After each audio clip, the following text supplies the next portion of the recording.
What's up guys, my name is Ace, and today we're going to be talking about Flinch in Black Ops 3 because there's a lot of people that think that the Flinch is way too high, and there's a lot of other people that think Flinch is a really good thing and that it should be the way it is.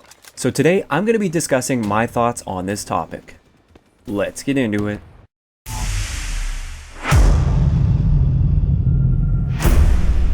Alright, so first let's have a look at what Flinch is designed to do.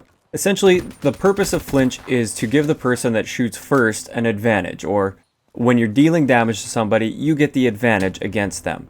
And to an extent, that sort of makes sense. If you hit the first shot, you get the advantage because you cause them to kick up off target, hopefully. Another benefit of Flinch that a lot of people don't really consider is it's just one extra indicator for you as you're being shot. It's one extra indicator that you are actually being shot, because yes, there's a little bit of red that pops up. And if you have vibration turned on your controller, you'll get some vibration in the controller. But this is just one extra visual indicator of you're being shot, you better do something about it. It makes it feel as if you're actually taking damage. Some of the issues that come up with Flinch though is, first off, a lot of the times you end up just kicking the enemy up into a perfect headshot. And it becomes more luck than anything because you get the first shot, you kick him up, his first shot hits you right in the head, and you're pretty much dead at that point because he's going to be getting those headshots which deal a lot more damage. At least they appear to in Black Ops 3, unlike Advanced Warfare. Another thing to consider with Flinch is it makes it more difficult to challenge people that are using cover, that are using head glitches, and in a way it can encourage that type of play of just sitting behind a piece of cover waiting for your enemy to come to you, which is generally regarded as not a very fun style of play if you're just doing that all game. If you're just sitting behind one piece of cover, essentially invincible because you're only showing your shoulders and your head, or maybe just your head. When there's really high flinch involved in this scenario, you have almost no chance of picking him off. You basically have to aim down at the piece of cover and hope the flinch from him shooting you will kick you up into a perfect headshot. And again, this is randomness and this is luck.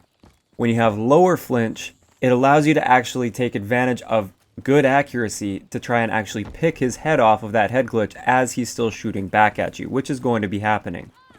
So for me personally, my thoughts on the matter is I think there does need to be at least a small amount of flinch in the game. I feel like you should get that little bit of an advantage when you get the first shot on target. It should kind of disorientate your enemy a little bit. And it should also warn you when you're being shot by somebody. It should be that little bit of extra warning. Yeah, you get that little bit of red that pops up. If you have vibration on your controller, it will vibrate a little bit, but I play without vibration, so it just gives you that added little visual indicator of you being shot. So I think Flinch should be in the game, but to a very small extent. I think that toughness should be built in for everybody. I definitely agree with the decision to not have a perk that reduces flinch because that always just becomes a crutch perk in my opinion, because it's something that's helping you win every single face-to-face gunfight that you find yourself in. And I don't think any perk should help that much in every single gunfight that you find yourself in. So I like that there is no perk that reduces that, but I think by default everybody should have essentially Black Ops 2 toughness built in. As it is right now, I think Vandahar said it was about halfway between having no toughness in Black Ops 2 and having toughness on, and I don't think it's enough of a reduction of flinch. I think everybody should have Black Ops 2 toughness flinch.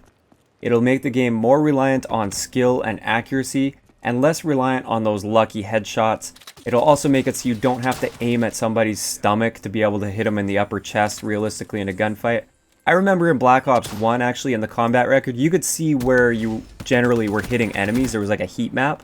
And for me, I almost never ran Hardened Pro, which was the flinch reduction perk.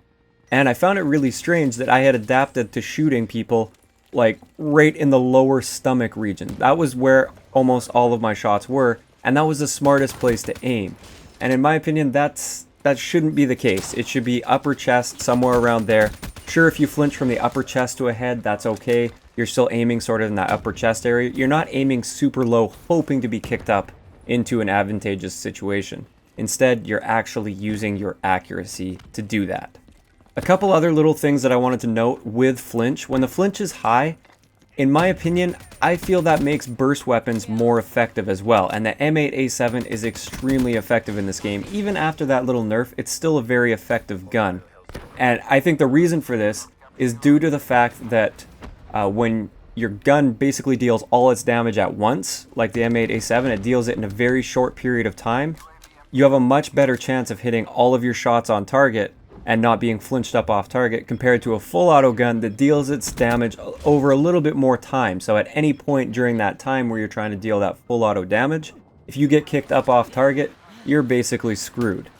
Adding to the flinch, you also have recoil that you're trying to compensate for as well. So it just kind of compounds the issue and makes it so you end up aiming way up at the sky. So honestly, the way Flinch is right now, I'm not like super upset about it. It wasn't something that it was really frustrating to me in every gunfight I was finding myself in. I wasn't blaming Flinch for all my deaths or anything, but there were definitely a few cases where it's like, really, why did I get flinched all the way up in the sky like that? That just feels kind of unfair. And I wish there was a little bit less flinch so that we had more emphasis on accuracy and actually hitting your shot, not getting lucky. So overall, my thoughts, I feel like there should be less flinch than there currently is in Black Ops 3. I think it'll help a lot with the head glitching issue, and it will actually create more of a skill gap because there's less of those lucky situations. I'd like to know your guys' thoughts in the comment section below. I'm sure there's going to be some people on both sides of the matter, and just let me know what you think. Do you think there should be more flinch, less flinch, or do you think the flinch is just perfect the way it is in Black Ops 3? If you enjoyed the video, a like rating is always appreciated, and don't forget to subscribe for more if you haven't already. I'll talk to you guys next time.